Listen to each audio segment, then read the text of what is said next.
नमस्कार. मकर संक्रांत म्हटलं की ज्याप्रमाणे स्त्रियांचा हळदी कुंकवाचा कार्यक्रम असतो त्याचप्रमाणे लहान मुलांचे बोरनहाण देखील केले जाते. तर बोरनहाण कसे करावे, कधी करावे आणि का केले जाते, त्यामागचं कारण, कथा काय आहे, तर ही सर्व माहिती आपण या व्हिडिओमध्ये जाणून घेणार आहोत. तर त्यासाठी व्हिडिओ शेवटपर्यंत बघा, म्हणजे योग्य ती माहिती मिळेल. आणि जर चॅनलवर नवीन असाल तर चॅनलला सबस्क्राईब करायला विसरू नका. तर चला आजच्या व्हिडिओला आपण सुरुवात करूया. मूल जन्माला आल्यानंतर येणाऱ्या पहिल्या संक्रांतीला लहान मुलांना बोरनहाण घातलं जातं. शिशुसंस्कार म्हणून लहान मुलांना बोरनहाण घातले जाते. लहान मुलांच्या उत्तम आरोग्यासाठी बोरनहाण घालण्याची एक पारंपरिक पद्धत आहे. पण पारंपरिक प्रथेपेक्षाही पद्धतीपेक्षाही यामध्ये एक शास्त्र सांगितलं गेलं आहे. तर ते म्हणजे या कालावधीत, म्हणजे संक्रांती हा थंडीचा काळ असतो, तर या थंडीच्या कालावधीत वातावरणात अनेक बदल होत असतात. लहान मुलांना या बदलत्या ऋतूची बाधा होऊ नये म्हणून या काळात मिळणारी फळे, उदाहरणार्थ बोर, ऊसाचे तुकडे, भुईमुगाच्या शेंगा लहान मुलांच्या डोक्यावरून टाकल्या जातात. लहान मुले इतर वेळी ती फळे दिली तरी ती खात नाही. तर या सर्व गोष्टींची त्यांना सवय व्हावी अशा खेळाच्या माध्यमातून ती फळे किंवा ते पदार्थ त्यांना वेचायला दिली तर लहान मुले ते आवडीने खातात आणि ते उचलून खातात. त्यामुळे पुढील वातावरणासाठी त्यांचे शरीर हे सुदृढ बनते असे शास्त्रीय कारण यामागे सांगितले जाते. म्हणून बोरनहाण घातले जाते.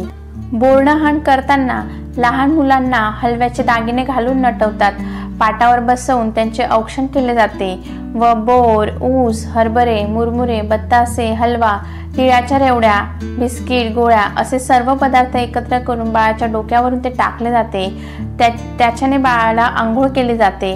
घरातील व जवळपासची लहान मुलेही यावेळी उपस्थित असतात. या कार्यक्रमाला लहान मुलांना बोलवले जाते आणि ती सर्व लहान मुले हे सर्व खाऊ गोळा करून खातात आणि ह्या कार्यक्रमालाच बोरनहाण असे म्हणतात. पण बोरनहाण का करायचे ह्याच्या संदर्भात एक कथा आहे किंवा आख्यायिका आहे. तर ती म्हणजे करी नावाचा एक राक्षस होता.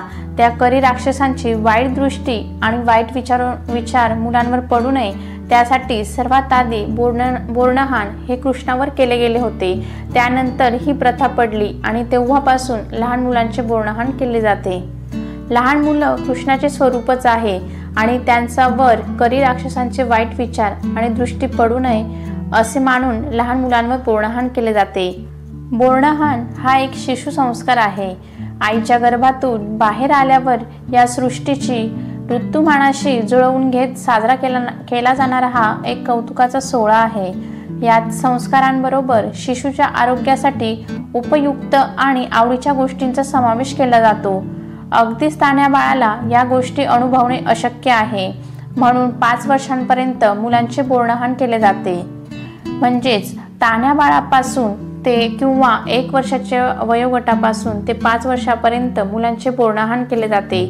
नकळत्या वयापासून कळत्या वयापर्यंत मुलांच्या आठवणी तयार होत जातात आणि कळत नकळत संस्कृतीशी, परंपरेशी, निसर्गाशी त्यांचीही नाळ जोडली जाते. बोरनहाण घालताना बाळाला लागणार नाहीत अशा बेताने, वजनाने हलक्या पण आकर्षक अशा वस्तू म्हणजे पदार्थ, तरी आरोग्यवर्धक गोष्टींनी बोरनहाण घातले जाते. त्यात चुरमुरे, लाया, हलव्याचे दाणे, छोटी बोरे, चिंचा, गाजराचे तुकडे, भुईमुगाच्या शेंगा तसेच रंगीबिरंगी गोळ्या, चॉकलेट, बिस्किट अशा गोष्टींचाही समावेश केला जातो. या सोहळ्यात सहभागी झालेल्या इतर मुलांनी तो खाऊ वेचून घरी न्यायचा असतो. या निमित्ताने इतर मुलांनाही या गोष्टी आठवणीत राहतात आणि उत्सव मूर्ती बाळाला किंवा लहान मुलाला या खेळाची गंमत वाटते. नवीन मित्र, नवीन सवंगडी भेटतात आणि हा कार्यक्रम त्यांना एकोपाने राहायला शिकवतो. बोरनहाणचा कार्यक्रम तसेच महिलांचा हळदी कुंकवाचा कार्यक्रम संक्रांतीच्या दिवसापासून ते रथसप्तमीपर्यंत साधारण 1 ते 1.5 महिन्याच्या कालावधीत आपापल्या सवडीनुसार कधीही करू शकतात. आणि आता आपण बोरनहाण कसे करावे तर हे आपण पुढे प्रत्यक्ष व्हिडिओमध्ये बघणार आहोत. तर तुम्हाला हा व्हिडिओ नक्कीच आवडेल, त्यासाठी व्हिडिओ शेवटपर्यंत बघा.